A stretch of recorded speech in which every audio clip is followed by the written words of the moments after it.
我觉得这部剧本身还蛮娱乐的，不管是男生还是女生应该都会蛮喜欢的，因为它里面有打斗冒险，也有恋爱成分。那个时候是我每集都有跟，一出来的时候我就会很开心的，就是弄个晚餐，然后都在那边看。你知道这一部他霸凌的原因是什么吗？我不知道，就只是因为女主角穷而已。就只是说哦，小时候都超级多这样子的人了，真的，这让我对不起，我真的很生气。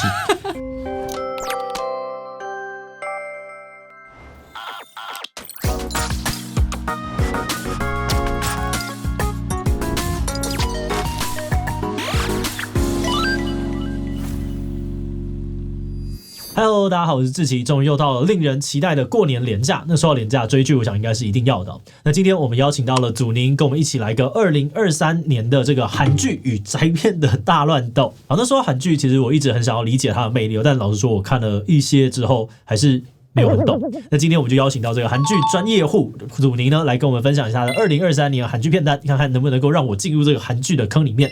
那刚刚祖宁呢也说去年很忙，然后没有什么时间看动画，所以作为一个回报呢，我也会分享我自己的阿宅片单，希望可以让这个祖宁进入到另外一个次元的世界。那先请祖宁跟我们的观众也自我介绍一下吧。大家好，我是影剧解析的 YouTuber， 那平常呢会做韩剧的彩蛋解析或是剧本的象征解析。那我们事前呢其实有提供了一份就我会感兴趣的这个标签清单给祖宁，然后还有准备了一份列表来挑战。那这边呢也要先跟大家来一个爆雷的提醒哦，就是这集可能会讲到某些比较细节的剧情，那虽然我们不会讲到结局啦，但还是请大家斟酌观看哦。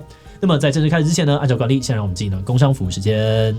今天要介绍大家一个超疗愈手游 Travel Town， 这是一款经典的3消游戏，玩家的任务是要帮助一个海边小镇居民重建被暴风破坏的家。游戏的玩法非常简单，只要轻轻一点就可以创造新的物品，然后把相同的物品融合起来，就可以升级成不同的收藏，最后把这些收藏卖给小镇居民完成订单，赚金币来升级你的小镇。随着游戏进行你还可以解开不同的任务，解锁各种稀有的收藏品，参加特别限定的活动等等，一点点让整个城镇变得越来越繁荣。整个游戏体验简单又疗愈，非常适合在疲累一天之后放空大脑玩。现在就点击资讯的连结，免费下载 Travel Town， 一起来玩吧。好的，那我们第一个挑战呢，想要来请祖宁推荐一部有深度的韩剧，因为我自己在大部分的时候看影集呢，是有点当成电影来看的，就是属于那种一个人好好沉浸的时光，所以会想要知道有什么样的片，它是制作非常非常的精致，然后各方面的品质都很高，然后值得在独处的时候好好花个时间欣赏的吗？我觉得今年制作很精良的应该是《死期将至》。死期将至哦，死期将至，对，它有很多一线演员共同参演，是非常多豪华阵容那一种。OK。好，这部片在讲什么样子的故事？他在讲一个30代求职不顺的男子，他自杀了，但他自杀这个行为呢，触怒了死亡，所以呢，死亡就决定惩罚他，让他在12个将死的人身上重生，让男主角再体验一下死亡的滋味。哦，天哪，这个好漫画感哦。对，他因为他是漫改剧，没错。哦。但男主角重生后呢，是有机会避开死亡的，只要他做出正确的决定。但他重生的对象呢，都还蛮特别的，有可能是财阀、打手，还有婴儿跟连续恐怖杀人魔。为什么会推荐这一部？乍听之下可能会觉得这部有点黑暗，但其实它的主轴呢是亲情。对，那男主角呢，即使重生了好几次，他都没有去找他的母亲。因为呢，他母亲一手将他抚养带大，那他其实把自己活成那样，他觉得很愧疚母亲，所以他其实是觉得自己没有脸去见他母亲的。但是呢，有一次他就是意外的和他的母亲在他自己的灵骨塔前相遇了，然后他就亲眼看到他妈妈在擦拭灵骨塔，然后默默的走进厕所，就即使隔着门，他也可以听到他妈妈在里面嚎啕大哭的声音。对，我觉得这一部呢是如果生活陷入困顿、迷茫，甚至觉得人生没有意义的时候，还蛮适合看的。我觉得这部剧本身还蛮娱乐的。不管是男生还是女生应该都会蛮喜欢的，因为它里面有打斗冒险，也有恋爱成分。但更重要的是呢，它探讨的主题核心呢是自我的人生价值，你存在的意义。一个人看完的话，应该可以得到很多很多的能量。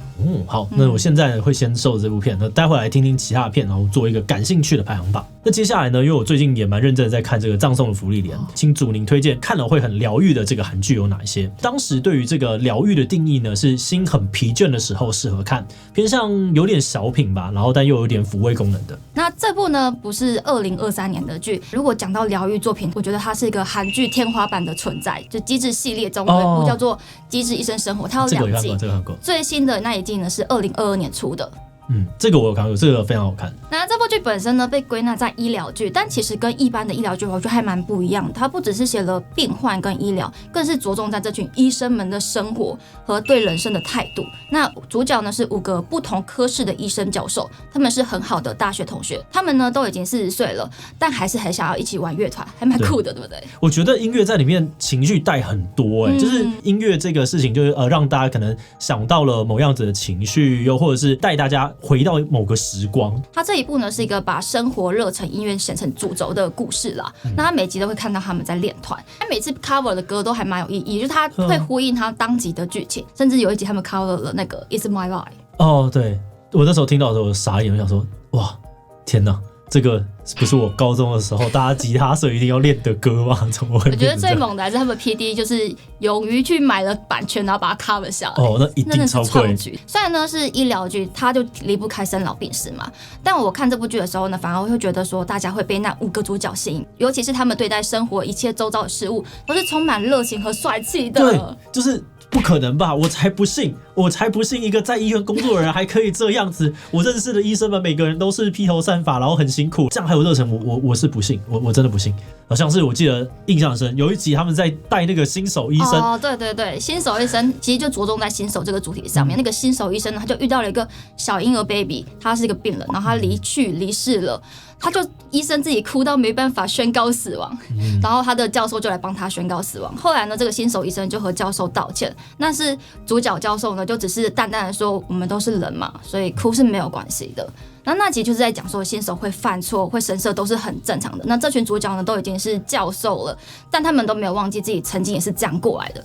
对，在看这一部的时候，我会想到芙莉莲的那种结构，它可能是反过来想，它不是先把这个剧情想完，而是先找到了一个大家可能都很有共鸣的一句话或者2句话，然后这句话去思考说我们要用什么样子的剧情去把这句话带出来，所以它就可以在社群上面让很多人都觉得共鸣啊，觉得温暖跟想要讨论。那个时候是我每集都有跟，一出来的时候我就会很开心的，就是弄个晚餐，然后都在那边看，然后会觉得它是一个很放松的，然后你也知道说这部剧它没有想要给你有什么心理上面的冲击，反正那些冲击大家都会跨过去，所以就是很安心的配饭。如果你今天你现在心里已经有点脆弱的状态，你不想要看一些可能你很爱的一个角色他会遭遇到一些危机不会，你可以很放心看这部剧，他没有想要挑战观众，真的没错。它是一部我觉得你就算知道剧情再看一次都没有问题的一部剧，因为我自己做解析嘛，我会重复看很多次。它超长的，它每集都好长。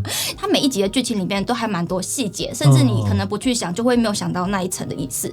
但是你如果重复去看，你不会觉得腻的那一种，还蛮厉害的。它的氛围感创造的很强烈。那你在看这部剧的时候有哭或是感动的点吗？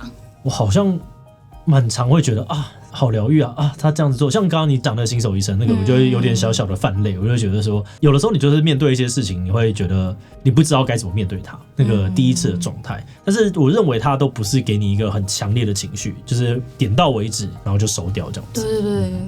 好，那这部因为我有看过，所以我们就先不排名。那接下来我们往下一个前进。那第3个挑战呢，我们想要来请祖宁推荐的是写实但真的好看的韩剧。那会有这一题呢，是因为有些议题型的剧呢，会容易让人看的就压力很大。那我觉得怎样不要有太说教感，然后兼顾这个观影的娱乐，但是又能够一定程度的反映一些社会的现实，我觉得是蛮重要的。你觉得有哪一部推荐吗？那我觉得今年第一批《逃兵追缉令》第2季应该就蛮适合的。逃兵追缉令，这个完全没有听过，它是一部怎么样的剧？第一批呢，其实呢就是逃兵追捕组的缩写。那故事呢就是讲述第一批们去抓逃兵的过程，他们会去理解说，这些人为什么要做逃兵？但其实呢，逃兵的理由大部分都是因为霸凌。那有些人可能就只是因为打呼，睡觉打呼就被灌水霸凌这样子。他们一定要去抓这些逃兵的缘由呢，也是因为逃兵本身就是犯罪。所以呢，如果放任他们在外面，他们其实就是像逃犯一样在生活。甚至呢，有些人会因为生活困顿，又不想回去兵营，所以就自杀了。哇！就还蛮严重的。这个听起来有点是很黑暗的剧吗？看完会发现军中霸凌可能都比我们想象中的还要严重。韩国啦，我不知道台湾的兵营长怎么样子。我那边好像还算正常，但是很压抑啊。我自己在空军仪队，那空军仪队也是一个上下非常非常明确。就是我觉得在我们一般的生长教育里面，就是学长学弟制并没有到那么的强烈。以前可能有一点，但是没有那么强。但是到了兵营里面，就会觉得哇，我瞬间变成一个只要服从的人的时候，你会认知失调非常非常的大。会有一种个人被抹去的感觉嘛。我觉得冰影确实都是这样的一个地方。那我觉得第2季里面还有一个还蛮特别的角色是跨性别者，叫做妮娜，在军中受到了还蛮多的性霸凌。那妮娜后来呢逃出去兵营后，就做过了一段时间的变装皇后。结果主角找到她，要把她抓回兵营里面嘛。可是他就很不想回去，甚至害怕到拿刀伤害他。对，就主角就因此住院了3个月吧。结果再回去找妮娜的时候，妮娜已经发生悲剧了。哇，那这样子会让我想到，就是这部剧它处理这个黑暗的议题嘛，要怎么样是会让人觉得很好看的？我觉得这部剧它有蛮多打斗跟追逐戏都还很有张力跟刺激感的。虽然故事很黑暗，但其中一个主角性格呢比较调皮有趣啦，看起来呢也不会过分沉闷。整部剧呢，虽然几乎都是男生，但我觉得男生的眼泪和拳头是这部剧很大的一个看点。好，那我努力，我看看我愿不愿意看，因为有点累。我觉得这部确实比较沉重一点，但它的主题性蛮不错。它几集啊？才12集而已。2季12集。2季12集，好，2季12集我接受。你可以一直看6集，然后就休息一阵子，再回去看其他事。那这样子，死期将至跟第一批逃兵追妻令，你比较喜欢哪一部啊？我想看，以目前来说，我可能会想要看《死期将至》。对，我觉得但是老实说，这2个目前的描述都打动到我认为我应该要去看。对，而且只有6集，6集真的是太轻松了。有的时候那个18集、24集，我想说，我要怎么样才可以有就是那么长的时间？没有啊。所以你比较喜欢短的影集这样子？对，我现在常常会觉得，像是9集就是一个很好的数字。对，因为它就是333嘛，然后3你都可以有起承转合、起承转合、起承转合这样。6集对我来说有点太短，我看完会觉得不过瘾。硬派的，我会觉得留点悬念没关系，我就等它下一季。我会觉得很烦，给我讲完哦。好，那下一个呢？我要请祖明推荐的是刺激的韩剧，就是韩剧好像有一种类型是走那种撒狗血派的，它的剧情呢非常的夸张，但偏偏好像会让大家想要一直看下去。那我觉得应该就是《黑暗荣耀》哦，黑暗荣耀是去年的剧哦，是2023年完结的剧，对。OK。好，这个故事呢是在讲怎么样的事情？在讲一个高中时期遭受了严重校园霸凌的女生，她多年后再度出现，就是为了和当初霸凌她的人复仇，甚至为此她成为了仇人的小孩的老师，想要让仇人呢心生畏惧，让仇人体验看看那种生活在恐惧中的地狱是什么样子。哇，这真的好黑暗，为什么都这个样子？因为我知道《黑暗荣耀》它非常非常的红，就你觉得这部剧它为什么红，或者是它好看的点就是什么？我觉得真的是这一部的反派太恶毒，而且他恶得很单纯，很坏，很容易引起观众的共鸣。他也不需要太多故事，他就是很坏，所以你就很自然的会同情主角这样子。而且主角想要复仇的心情，可能也是很多校园霸凌的受害者想要达成的愿望。我觉得霸凌真的是一个全世界共同的语言之一，就跟那时候《寄生上流》导演说，大家都活在资本主义的社会下，所以对于资本的这个有钱人跟贫穷之间的那个共感也很强。那霸凌可能也是，就搞不好我们。你知道这一部他霸凌的原因是什么吗？我不知道，就只是因为女主角穷而已。就只是小时候都超级多这样子的人，真的，这让我对不起，我真的很生气。小时候我会有一些这样子的朋友，因为我自己从小不是一个社会化很强烈的人，然后我就一直搞不懂为什么大家要霸凌他们。我还记得我在我小3、小4的时候，我就去跟这样子的朋友就是借陀螺玩，然后其他的同学就说：“哎呀，张日琪怎么去跟他借陀螺？然后他好恶心。”然后我就跟着背，然后我就想说，这太荒谬了吧！就是他们又没有做错什么，然后就要被这样子霸凌，他们甚至会笑别人穿路边摊之类的，对，就很莫名其妙，这有什么关系吗？学生时期就是一个小型社会，对，所以我们认知到的东西就比较小，然后就以为那样就是高低的分别这样子。而且就是很多很黑暗的事情都可以发生在就是他已经有武力但又不会控制的时候，就是你知道大概小3以后，然后开始有一点点智商可以做这个事情，然后但是一直到大概可能高中这段时间就是非常非常的凶狠。因为它就是一个封闭的小型社会。但是《黑暗荣耀》我的理解是它很多集，对不对？对，那这样子这一部有没有什么比较推荐必看场景或者是集数吗？如果我觉得要讲这种要引人去看的地方的话，我觉得有场戏是女主角她时隔多年，她在反派里优秀校友奖的时候再度现身了，甚至很大声的为她的那个反派鼓掌，她是这样鼓掌，哇，造就了一个复仇即将展开、风雨欲来的一个张力。这种我看到的时候，我都会觉得好紧张哦，到底会发生什么样的事情？好，目前我的排名的话呢，第一部呢是死期将至，第二个是 DP， 然后再来第三个是黑暗荣耀，目前的排名。OK。好，那终于来到最后一个推荐，就是身为阿宅都知道，就日本的这个动漫呢，最经典就是王道热血相关的，所以我想要知道说，韩剧里面也有这种热血的吗？今年蛮热血的，应该就是异能了。哦，异能热血它有热血的成分，这个我有看，这个我有看。对的，其实我觉得热血是一个还蛮少见的题材。对，它不是那么容易被创造出来。我觉得它可能也跟拍有关，因为就不好拍啊。一般我们已经被好莱坞那种特效狂轰猛炸，异能也花了很多钱，但是它能够做出来的跟好莱坞的感觉还是有一个小落差。好，那我们来跟观众介绍一下，就是异能它到底在讲什么？异能其实有点像是英雄起源故事啊，它讲述了2代了，因为国家秘密机构虽然呢身怀异能，却因为担心国家利用，他不得不生活在阴影里面。对。然后我觉得基本上大家可以想象，就是传统的漫威的这些英雄，然后但他不讨论他们去执行一个大事的层面。前期呢，他会花很多时间在讨论他在日常生活上面遇到了一些小小的困境。举个例来讲好了，假设这个人呢，他是可以改变东西的重量的，那他可能就会3不5时就突然把东西就这样被飘起来了，然后他会把这个东西对他造成的困扰，用蛮简单好懂的方式带给大家。这部剧的开局还蛮有趣的，他是用高中生高中生的生活去带入这个异能的世界，所以有点像是麻瓜进入魔法世界那种感觉，是从很细微的生活方面入手的，所以还蛮容易理解他们的感受。对，所以我觉得在里面的那种同理感很强。我觉得另外一块是恋爱也是一个很多人共同的语言。所以呢，他会把恋爱在里面好好的描述，那种小小的贴近，就有点像一般人在看那种纯情漫画的时候，就姨母笑，就赶快在一起，赶快在一起。他的写法也蛮特别的，因为他一开始讲小朋友的故事嘛，然后之后再回到了这些大人们身上，对，由浅入深这样子。那这部剧如果你要评分，你会给几颗星啊？剧情的话，应该会给5分。5分哦，对，因为它蛮多样的，对。然后情感的话，应该会给4.5，因为它情感也是满满的这样子。那娱乐性也有4.5，因为它有很多特效。我觉得剧情到了最后的时候，让我突然有点就是这个套路有点烦这样子，所以我可能会给个4到4.5。然后，但情感面我可能也会给个4到4.5，是舒服的。然后娱乐性我觉得有到4.5，就是你不要去深究那些一些很细的套路的话，其实它就是一个不错的剧。那我这样子听下来，就是隐约觉得好看的韩剧，他们在制作上面好像会有一些共同点哦。其实我觉得韩剧他们在情感的描写上都还蛮厉害的，算是蛮多欧美剧比较不能够触及的地方。也有因为韩国的关系，它跟我们的地域比较接近，所以我们的一些风俗民情啊或是习惯比较能够互相理解。没错。OK， 那在听完这个主题的分享之后呢，我也要来回馈一些阿宅的片单，像是一开始呢我就有提到是葬送的芙莉莲，你有看过吗？我有听说吕秀莲你有听过葬送的吕秀莲？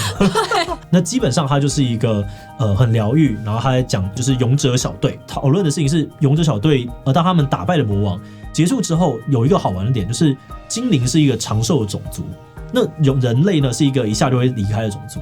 那这个在这些人都离去了之后，精灵重新去回想这整段过程，所以它的每个年份，别人可能会讲说1981年、1978年，它全部都是勇者辛梅尔死后28年。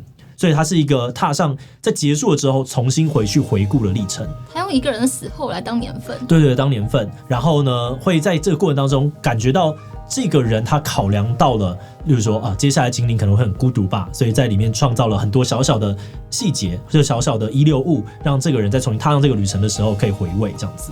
是一个很温情的一部片，然后他也没有把它感情放很大，他都是点到为止，它像是一个淡淡的算是茶或者是淡淡的鸡汤，然后就喝了之后觉得很舒服，然后想到了人生一些事情这样子，有点像《机智医生》那样。我觉得有点像，所以我刚刚在讲的时候就他就是先把后面想要讨论的那句话拉出来，例如说努力的人都是战士，我觉得他先把这个概念练出来之后，再去想要怎么样把它一个好故事呈现它，所以它是很多很多个小品组合在一起。我刚刚在听你讲的时候，我就觉得好难过。是一个淡淡的哀伤的作品，但是从一开始的时候，我也觉得哇，这是一个悲壮的故事吧，或者是会很难过，各种难过，但它其实都会让你觉得那就是过去了，剩下来的都是一些淡淡的微笑啊，温暖的事情，然后他们会在过程当中不断的耍白痴，因为还有新的伙伴啊，对，还有新的伙伴，就觉得这一群人就是在闹，然后但是感觉好像做了很多很了不起的事情这样子。那第二部呢要推荐的，我把它会分在这个写实跟深度里面，是 Pluto 冥王，这个在 Netflix 上面也有。它是原子小金刚里面的一段，叫做世界最大机器人篇。然后但是有浦泽直树，这是一个专门做悬疑漫画的一个作家，他非常非常会擅长做这一块，然后把这一段整个重新拿去写。那在里面他探讨的就是人类为什么是人类。因为当在原子小金刚的世界里面，就是机器人已经可以跟一般的人已经几乎一模一样了。那个时候，机器人他们会有他们的追求、他们的梦想、他们的人权。那在那个状态之下，你要怎么区分人跟机器人呢？然后也有包含了当时的一些反战的一些思想。它是一个你会很投入，然后重新去想说，对耶，人到底是什么呢？或者是所谓的最完美的机器人是什么呢？在里面给出了一些答案。那你这样看完之后，你有得到什么吗？我有得到什么吗？我觉得得到很多哲学上面的思考，像是他就在讨论说人是什么样子的物种，然后战争到底是为什么存在的，然后因为你会在过程当中，你会觉得那些机器人都非常的 peace， 但为什么人就是要战争？然后他们可能也会有他们不解的地方，然后他就透过这种反差的状态去呈现出人类的恶，以及到底最完美的人是什么，人的特点是什么，然后他给出了一个我觉得非常有趣的见解。我这样蛮有兴趣的感觉，对，鸡皮疙瘩，对，很酷。这部片超好看，真的很厉害，对，是我人生漫画的前3名，太赞了。OK， 而且它不长，它8集而已，它8集，可它每一集都1个小时，对，它每集都要用看电影的感觉。它制作很棒，他的画超级棒，我那时候看到美国会动画的时候，我真的是好开心啊！我活在一个太幸福的年代了吧，就是竟然可以看到这样子的东西。那最后一部呢，我们刚刚讲的沉重的啊，在过年期间，我觉得是可以大家都看的，就是轻松有趣的，叫做《迷宫饭》。我知道这一部，对，这部也是在 Netflix 上面有。迷宫饭呢，他也是利用了一个大家都知道，就是一样勇者小队。然后，但这勇者小队呢，这个人他是因为他的妹妹在迷宫发生了一些事情，所以他必须要重新去救他妹妹。但是在过程当中呢，这个人一直很好奇，就是我想知道那些魔物好不好吃，所以他打完了这些魔物之后呢，就想办法把它吃掉。你会看到那个脑洞大开，例如说他今天打倒了一个无头骑士，会活动的盔甲，然后他就想说这个到底是怎么动，这是一个怎么样的生物，所以他把它打倒了之后，发现原来盔甲呢中间是软体动物，像是蚌壳一样，所以它会动，然后这个东西就可以把它想办法弄来吃。然后所以就在有一个小小的打斗，然后但是又有一堆人很认真的在讨论说这个东西怎么煮比较好吃然后有里面有很会煮饭的矮人之类的，好像可以想象。你有看过《来自深渊》吗？有啊，他们也会煮那个，对，他们也会把它弄下来，但是他更认真在探讨这件事情。我懂。我觉得他有趣的点就是他看起来是一个很轻松无脑的小品，但是它其实背后有一个非常完整的故事线，所以你会在那个过程当中一步步的也被这个迷宫啊，被食物的魅力给吸进去，这样子。对，这个如果大家喜欢的话，可以去看看《迷宫饭》。那听完这3部，你觉得你对哪一个最感兴趣？其实我觉得这3部我都会看都会看吗？因为这3部都还蛮是我的菜的。OK， 对。那我很推荐，我想看好吧，这3部你应该都要看，我没有办法跟你讲说，没有办法。但《迷宫饭》可能可以放后面一点，因为《迷宫饭》才刚上几集而已。对，我知道。对，好。那就希望呢，你点开之后会喜欢这些片啦。那也欢迎呢，你在就是这支影片上线的时候，在留言区跟我们分享一下，你觉得好不好看？我回去补补。那最后呢，我们也在画面上面整理一下我们这次2边推荐的清单哦。好，那今天非常谢谢祖宁来跟我们就是交换这个片单，也欢迎荧幕前的大家呢在下面留言推荐自己的清单。那么最后我们就明晚再见喽，拜拜。